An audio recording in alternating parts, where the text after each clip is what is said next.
비상계엄이 선포되고 이틀 뒤인 지난 5일, 국내에서 취재하는 일부 외신 기자들이 외교부로부터 받은 피지, 즉 언론 설명 자료입니다.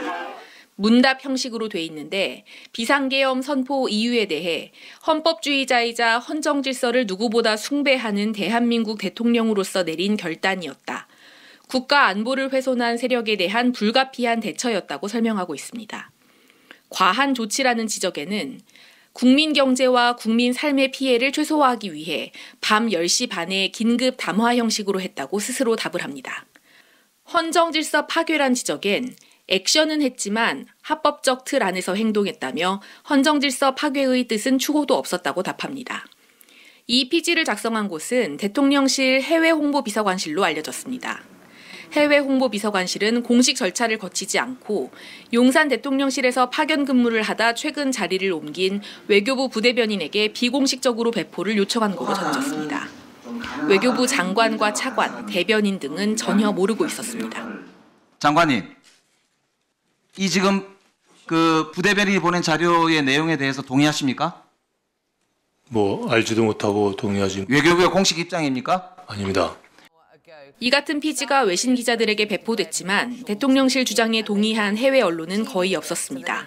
CNN, BBC 등 주요 외신들은 한국의 비상계엄 사태를 주요 뉴스로 비중 있게 다루면서 윤석열 대통령이 잘못된 판단으로 한국의 민주주의를 위험에 빠뜨렸다고 비판했습니다. KBS 뉴스 김경진입니다. 비상계엄 사태 이후 동맹국 정상에 대해 전례가 없는 수위 높은 표현을 쓴 미국 정부.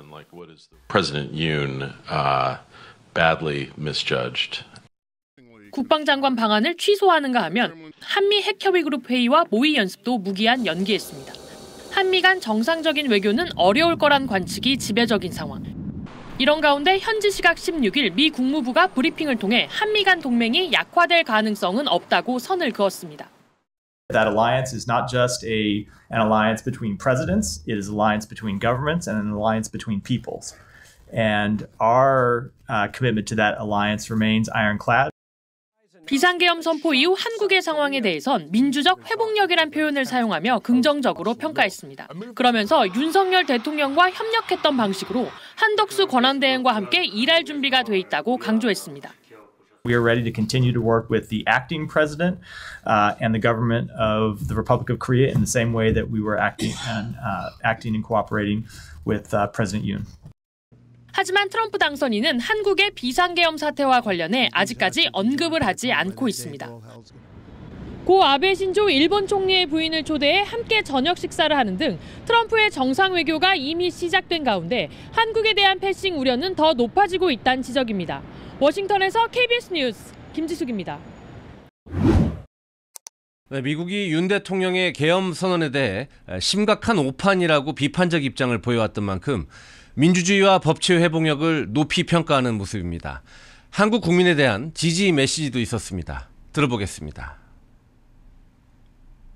Most important, we strongly support the Korean people.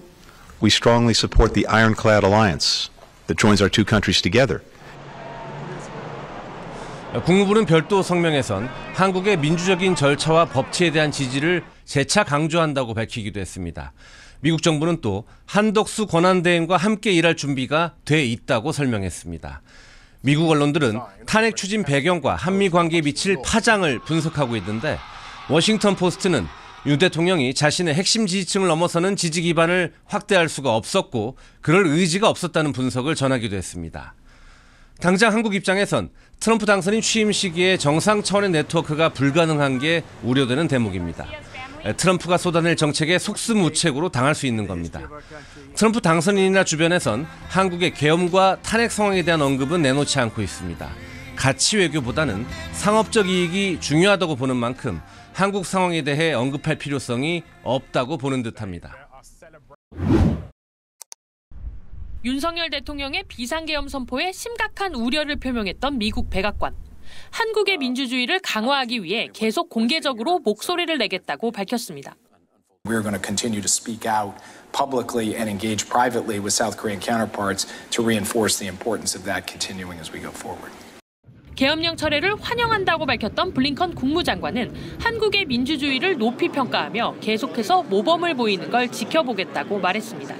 I think Korea is one of the most powerful stories in the world about the emergence of democracy and democratic resilience. And we'll continue to look to Korea to set that example.